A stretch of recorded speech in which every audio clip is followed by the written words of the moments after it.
Speaker sir, सबसे पहले मैं आपका धन्यवाद करना चाहता हूं कि आपने मुझे लोकसभा में रीइंस्टेट किया।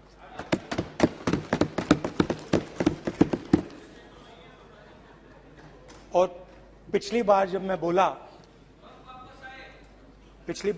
बोला तो शायद मैंने आपको थोड़ा कष्ट भी पहुंचाया, क्योंकि मैंने इतनी जोरों से अदानी जी पे फोकस किया कि जो आपके सीनियर नेता हैं शायद उनको थोड़ा कष्ट हुआ। तो वो जो उनको कष्ट हुआ,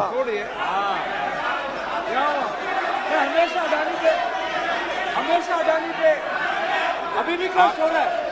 वो जो कष्ट हुआ, अभी भी कष्ट हो रहा है। विषय पे आइए, विषय पे। अभी भी कष्ट हो रहा है, अभी भी कष्ट हो रहा है। ये देखिए, ये सारे नहीं मगर सुनिए ये है। तो वो जो कष्ट हुआ 1 2 3 4 5 उसका असर शायद आप पे भी थोड़ा हुआ। तो इसके लिए मैं आपसे माफी मांगता हूं, मगर मैंने सिर्फ सच्चाई रखी थी। मगर आज जो मेरे बीजेपी के मित्र हैं, आज आपको डरने की जरूरत नहीं है, डरो मत, क्योंकि आज जो मेरा भाषण है, डरो मत, और आप डरो मत।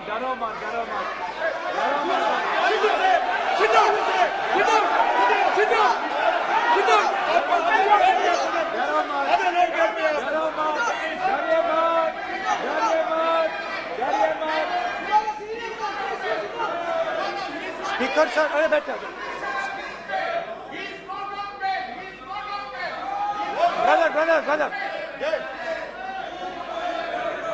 तो आज कोई घबराने की जरूरत नहीं है। आज मैं अपना भाषण, मेन जो भाषण है वो अदानी जी पे नहीं बोलने जा रहा हूं। आप छोड़िए, तो आप रिलैक्स कर सकते हैं, आप शांत रह सकते हैं, क्योंकि मेरा भाषण आज दूसरी डायरेक्शन में जा रहा है।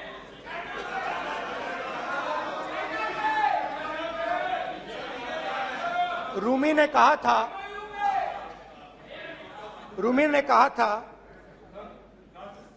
जो शब्द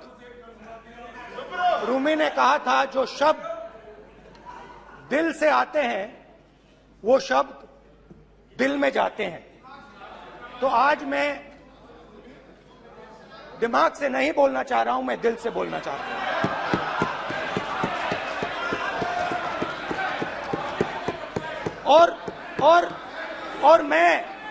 और मैं आज आप लोगों पर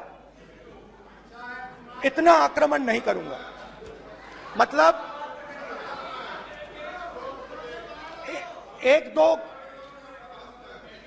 दो गोले जरूर मारूंगा, मगर इतना नहीं मारूंगा।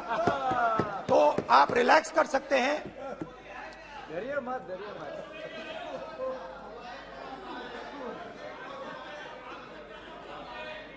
अरे रक्षा मंत्री जी आज संभाल लेंगे आप लोग।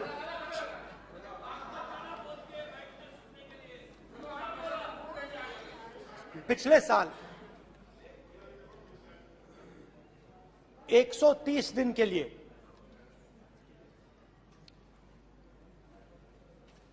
मैं भारत के एक कोने से दूसरे कोने तक गया। अकेला नहीं,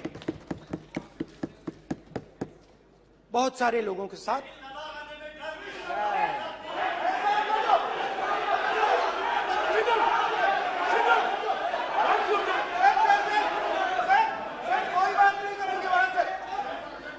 सर, ये हमारा टाइम खत्म करने का साजिश है।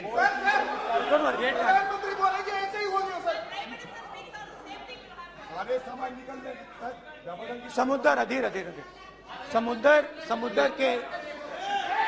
समुद्र के तट से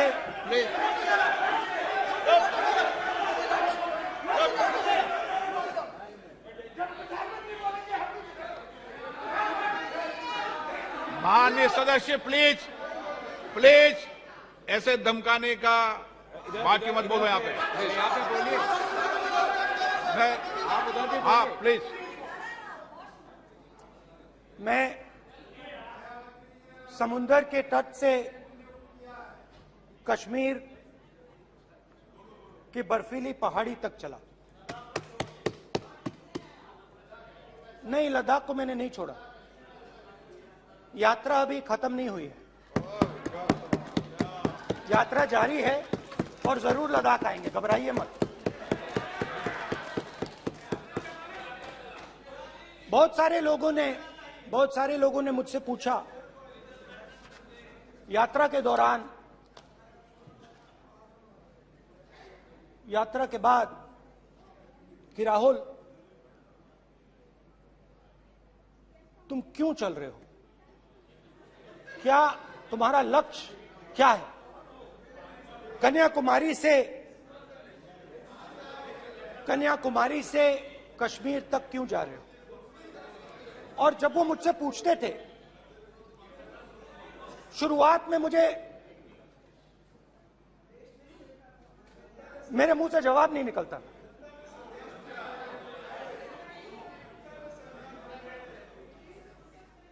शायद मुझे ही नहीं मालूम था कि मैंने ये यात्रा क्यों शुरू की। जब मैं कन्याकुमारी से शुरू हुआ, मैं सोच रहा था मैं हिंदुस्तान को देखना चाहता हूं, समझना चाहता हूं, लोगों के बीच में जाना चाहता हूं, मगर गहराई से मुझे मालूम नहीं था।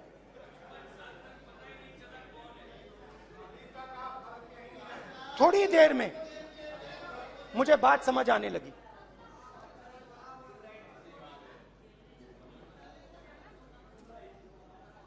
जिस चीज से मुझे प्यार था, जिस चीज के लिए मैं मरने को तैयार हूं, जिस चीज के लिए मैं मोदी जी की जेलों में जाने को तैयार हूं, जिस चीज के लिए मैंने 10 साल हर रोज गाली खाई, उस चीज को मैं समझना चाहता था। ये है क्या जिसने मेरे दिल को इतनी। भाई आप रनिंग कमेंट्री बंद करो नहीं तो हम भी चालू करेंगे। सुनने का जिस चीज ने मेरे दिल को इतनी मजबूती से पकड़ रखा था, उसको मैं समझना चाहता। शुरुआत में जैसे मैंने शुरू किया, सालों से मैं हर रोज 8-10 किलोमीटर दौड़ता हूं, तो मेरे दिमाग में था कि अगर मैं 10 किलोमीटर दौड़ सकता हूं तो 25 किलोमीटर चलने का क्या मतलब, कोई बड़ी बात नहीं। ये मैंने सोचा था। आज मैं उस भावना को देखूं तो वो अहंकार था कि मैं ये कर सकता हूं, ये कुछ नहीं है। तो मेरे दिल में उस समय अहंकार था।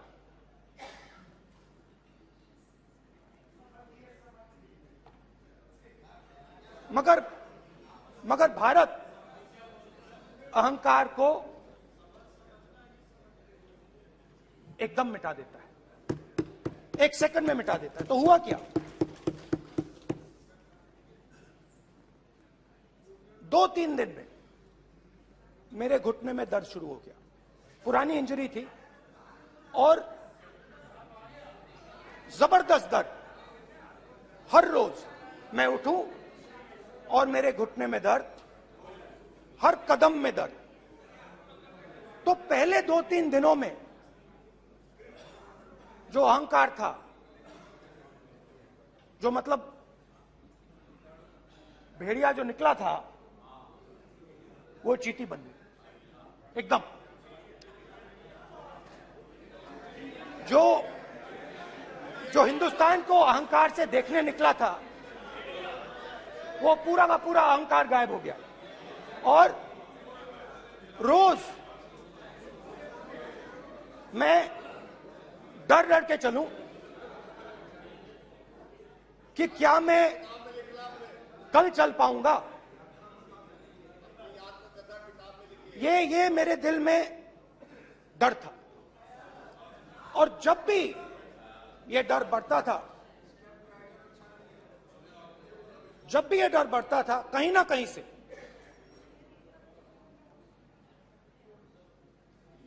कोई ना कोई शक्ति मेरी मदद कर देती। एक दिन मैं सह नहीं पा रहा था, एक छोटी सी लड़की आती है, मुझे चिट्ठी दे देती। मैंने चिट्ठी खोली, 8 साल की थी, उसमें लिखा था, Rahul, I am walking with you, don't worry.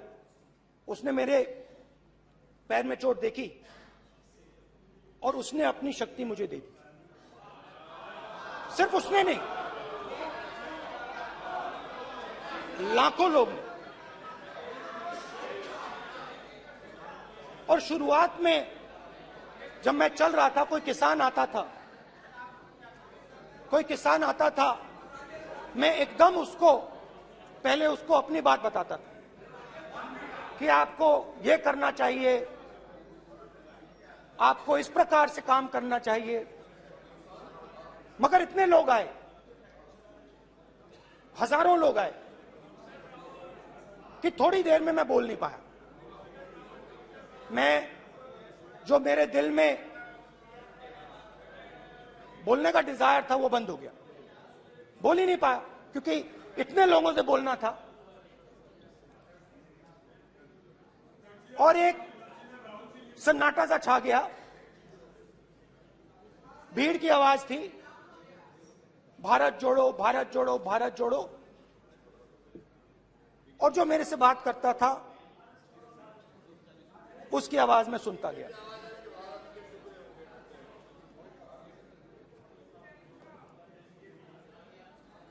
हर रोज सुबह 6 बजे से रात 7-8 बजे तक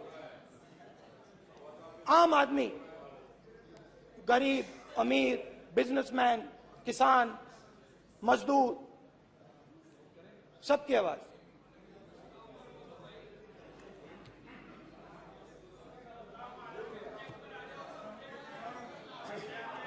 आ रहा हूं।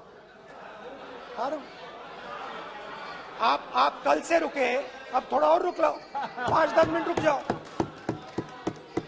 तो ये चलता गया, मैं बात सुनता गया। और फिर मेरे पास एक किसान आया, और किसान ने हाथ में रुई पकड़ी हुई थी, और उसने मुझे कहा, अध्यक्ष महोदय, उसने मुझे कहा, मेरी आंख में देखकर उसने मुझे अपना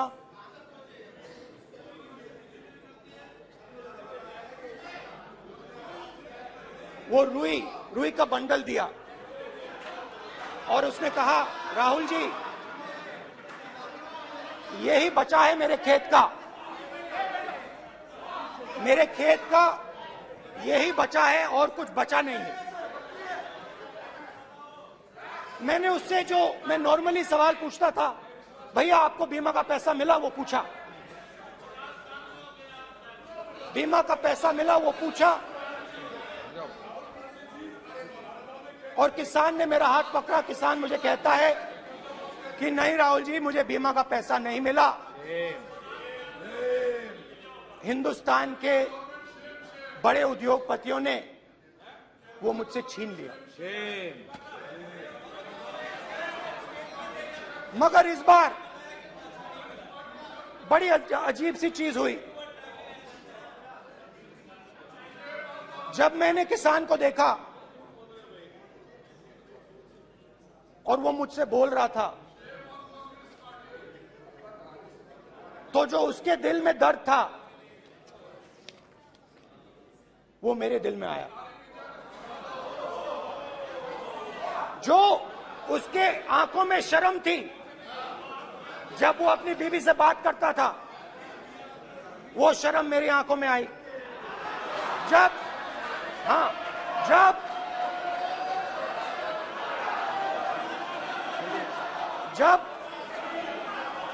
उसकी जो भूख थी वो मुझे समझ आई। और उसके बाद यात्रा बिल्कुल बदल गई।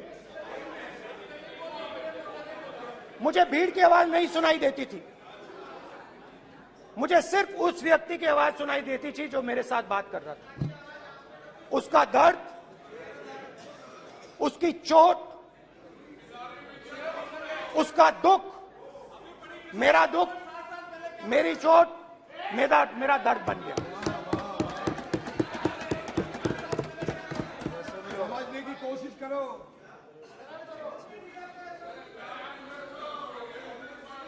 भाइयों और बहनों,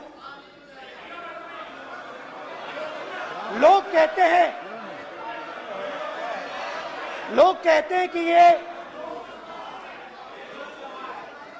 देश है, कोई कहता है ये अलग अलग भाषाएं हैं, कोई कहता है ये जमीन है, मिट्टी है, कोई कहता है ये धर्म है, ये सोना है, ये चांदी है। मगर भाइयों और बहनों, सच्चाई है कि ये देश एक आवाज है। ये देश सिर्फ एक आवाज है। ये देश, इस देश की लोगों की आवाज है। इस देश के लोगों का दर्द है, दुख है, कठिनाइयां हैं। और अगर हमें इस आवाज को सुनना है तो हमारे दिल में जो अहंकार है, हमारे जो डिजायर्स हैं, हमारे जो सपने हैं, उनको हमें परे करना पड़ेगा। जब हम अपने सपनों को परे करते हैं, तब हमें हिंदुस्तान की आवाज सुनाई देती है। तब तक हिंदुस्तान की आवाज हमें नहीं सुनाई देती। अब आप कहोगे ये बात मैंने नॉन कॉन्फिडेंस मोशन में क्यों रखी? इसका क्या मतलब है कि भारत एक आवाज है, भारत लोगों का दुख है, भारत लोगों का कष्ट है, मुश्किलें हैं। क्योंकि भाइयों और बहनों,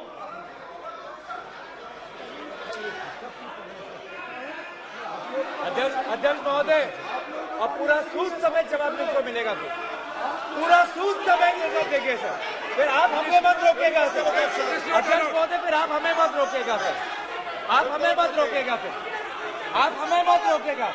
आप हमें मत रोकेगा, फिर आप हमको मत रोकेगा सर। हम सब देख रहे हैं, सब सुन रहे हैं, आप हमको फिर मत रोकेगा सर। तो स्पीकर सर, भारत एक आवाज है। भारत इस देश के सब लोगों की आवाज है। और अगर हम उस आवाज को सुनना चाहते हैं, हमें अहंकार को, नफरत को मिटाना पड़ेगा। स्पीकर सर, कुछ ही दिन पहले मैं मणिपुर गया। हमारे प्रधानमंत्री नहीं गए, आज तक नहीं गए, क्योंकि उनके लिए मणिपुर हिंदुस्तान नहीं है।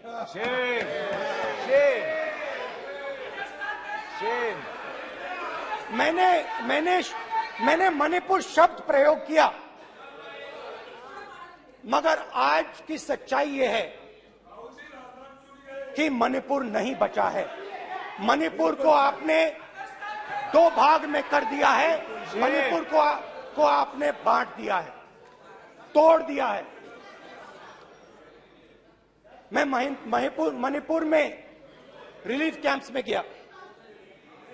रिलीफ कैंप में आज जा रहा हूं, आज जा रहा हूं मणिपुर में रिलीफ कैंप में मैंने महिलाओं से बात की। ठीक है सर, अब हमको मत रोकेगा। It's not fair. आप हमको मत रोकेगा। You tolerate insults. Sir, don't allow this. Sit down. पूरा टाइम देखेंगे। Yeah. Why you all this hooligan? कल देखेंगे, कल देखेंगे, कल देखेंगे। बात नहीं करेंगे सर, प्रधानमंत्री की बात नहीं करेंगे सर ऐसे।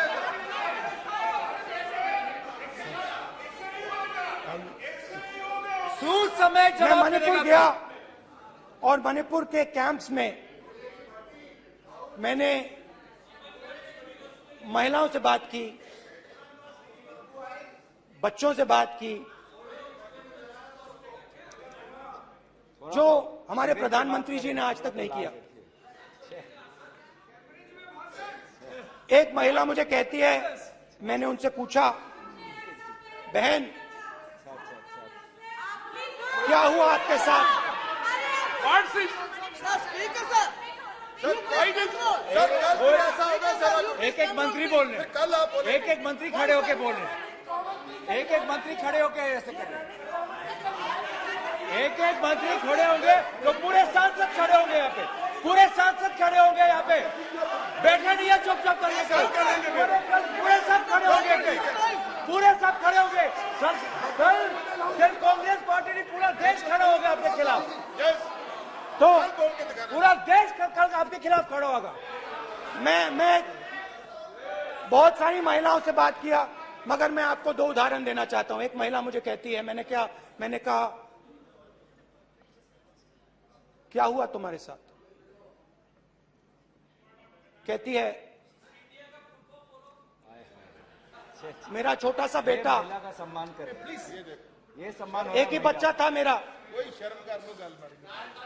एक ही बच्चा था मेरा, मेरे सामने, मेरे आंखों के सामने उसको गोली मारी है। मैं पूरी रात, आप सोचिए, आप अपने बेटे के बारे में, बेटों के बारे में सोचिए, मैं पूरी रात उसकी लाश के साथ लेटी रही। झूठ नहीं, झूठ आप बोलते हो, झूठ मैं नहीं बोलता हूं। मैं पूरी रात उसकी लाश के साथ लेटी रही और फिर मुझे डर लगा, मैंने अपना घर छोड़ दिया, जो भी मेरे पास था वो मैंने छोड़ दिया। मैंने उनसे पूछा, कुछ तो लाई होगी? कहती है, नहीं, सिर्फ मेरे जो कपड़े हैं ये मेरे पास हैं। और फिर इधर उधर ढूंढती है और एक फोटो निकालती है और मुझे कहती है, यही मेरे पास अब बची है।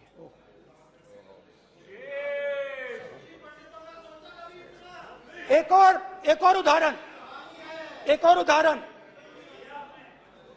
दूसरे कैंप में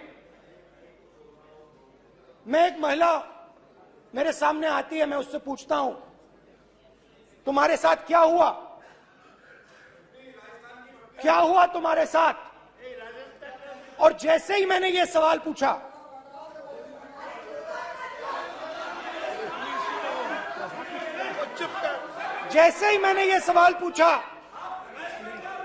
आप महिला का दर्द नहीं सुन सकते, महिलाओं का दर्द नहीं सुन सकते, महिलाओं का दर्द सुनने का आपका धैर्य नहीं है, महिलाओं का दर्द नहीं सुन सकते, महिलाओं का दर्द नहीं सुन सकते। जैसे ही मैंने उससे ये सवाल पूछा, बैठो, जैसे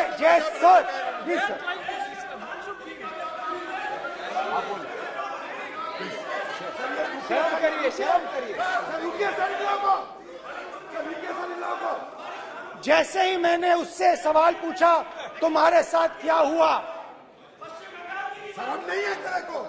वैसे ही 1 सेकंड में वो कांपने लगी। उसने अपने दिमाग में वो दृश्य देखा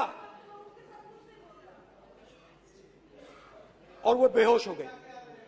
मेरे सामने कांपती हुई बेहोश हो गई। तो ये मैंने आपको सिर्फ 2 उदाहरण दिए हैं। स्पीकर सर, इन्होंने मणिपुर में हिंदुस्तान की हत्या की है, सिर्फ मणिपुर की नहीं, हिंदुस्तान की हत्या की है। इनकी राजनीति ने मणिपुर को नहीं, हिंदुस्तान को मणिपुर में मारा है। हिंदुस्तान को कत्ल किया है, हिंदुस्तान का मर्डर किया है मणिपुर में।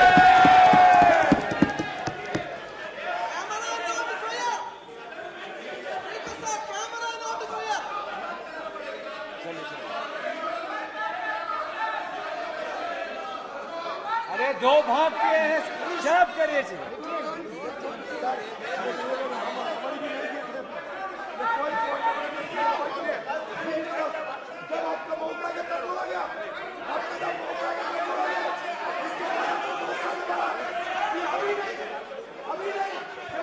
माननीय सभी सदस्यों से कहूंगा शांति रखें, प्लीज प्लीज। मणिपुर, हाँ क्या बोल रहे हैं? अब बोलिए। एक अरे भाई क्या बोले सारा कांग्रेस पार्टी की वजह से चला हुआ है।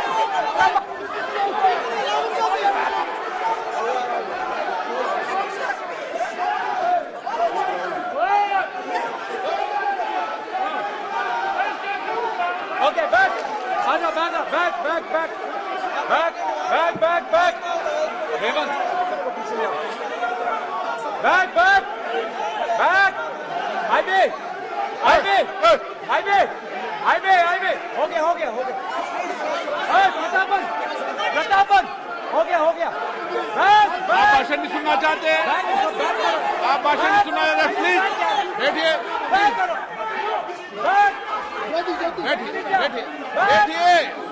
प्लीज बैठिए।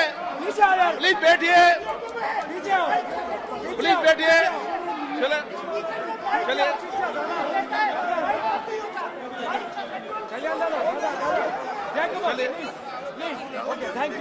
Thank you.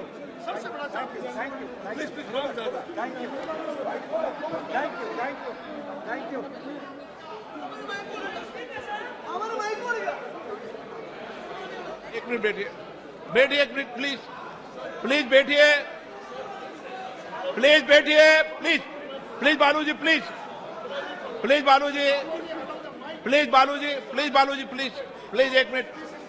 एक मिनट प्लीज बैठिए। माननीय सदस्यगण, ऐसे नहीं सकते।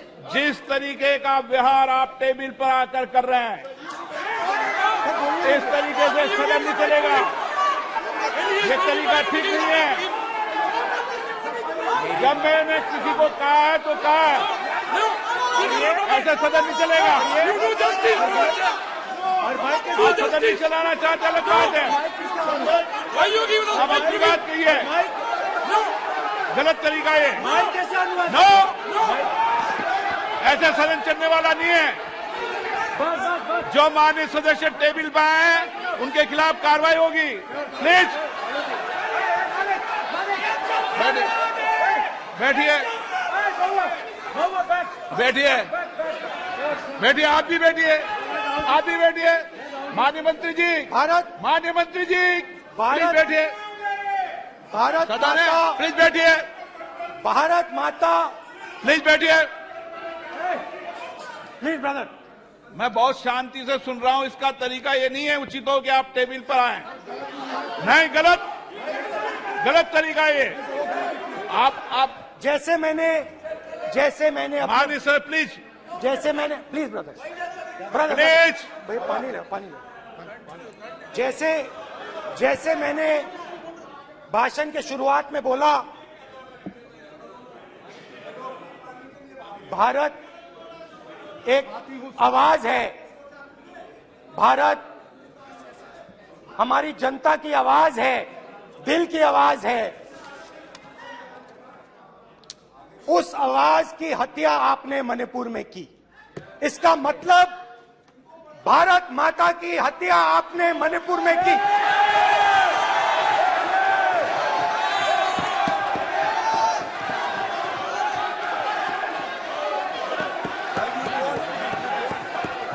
भारत माता को आपने मणिपुर के लोगों के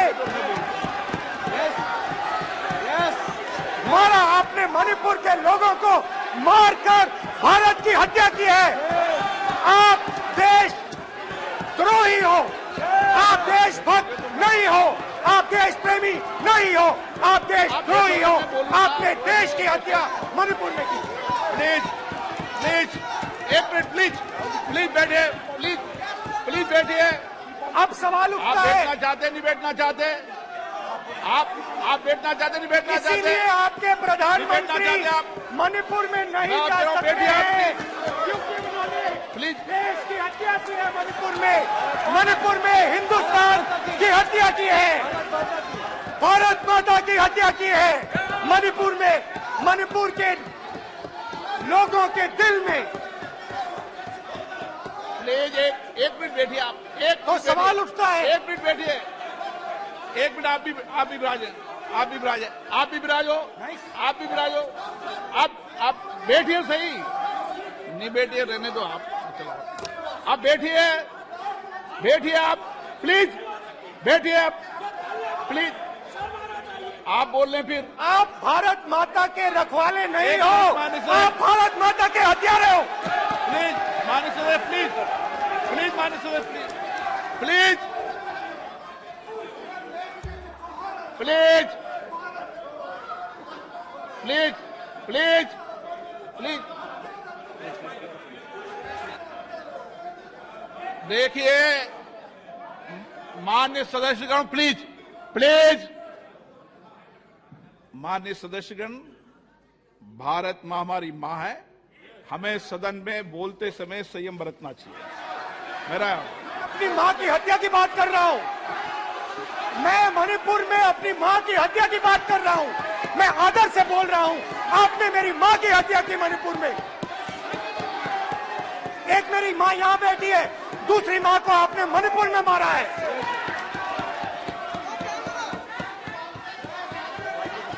और हर रोज जब तक आप हिंसा को बंद नहीं करोगे, तब तक आप मेरी मां की हत्या कर रहे हो।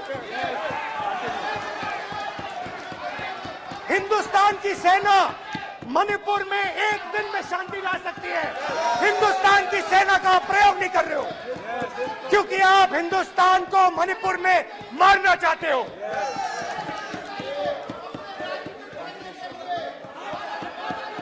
तो अगर नरेंद्र मोदी जी हिंदुस्तान की आवाज नहीं सुनते हैं, अगर हिंदुस्तान के दिल की आवाज नहीं सुनते हैं, तो किसकी आवाज सुनते हैं? दो लोगों की आवाज सुनते हैं। प्लीज किसकी आवाज सुनते माननीय हैं? सदस्य, प्लीज माननीय सदस्य, किसकी आवाज सुनते हैं? माननीय सदस्य, और प्लीज। इसलिए सुनते हैं। नो एक गलत तरीका माननीय सदस्य, माननीय देख सदस्य, आपका लीजिए गलत तरीका है। अडानी जी के लिए मोदी जी ने क्या काम नहीं। किया है। देख माननीय लीजिए, सदस्य, आप ये पहले आप और पोस्ट ये करने बाद के लिए में। गलत तरीका आपका। माननीय सदस्य, आपका गलत तरीका है।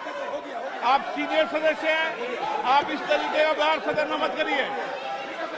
आप बात करिए, लेकिन इस तरीके से पोस्ट में लाना ये उचित नहीं है किसी तरीके से। रावण दो लोगों की सुनता था। रावण दो लोगों की सुनता था, मेघनाथ और कुंभकर्ण। वैसे ही नरेंद्र मोदी दो लोगों की सुनते हैं, अमित शाह और अडानी। भाई और बहनों, लंका को हनुमान ने नहीं जलाया था, लंका को रावण के अहंकार ने जलाया था। प्लीज माननीय सदस्य, आप संयमित बोले। आप ये सदन है, आप तरीके से बोलिए। माननीय राम सदस्य, ने रावण को नहीं मारा था, रावण के अहंकार ने रावण को मारा था। आप पूरे देश में केरोसिन फेंक रहे हो, पूरे देश में आप केरोसिन फेंक रहे हो। आपने मणिपुर में केरोसिन फेंकी, अपनी चिंगारी लगा दी। अब आप हरियाणा में कर रहे हो, पूरे देश को आप जलाने में लगे हो। आप पूरे देश में भारत माता की हत्या कर रहे हो। धन्यवाद स्पीकर।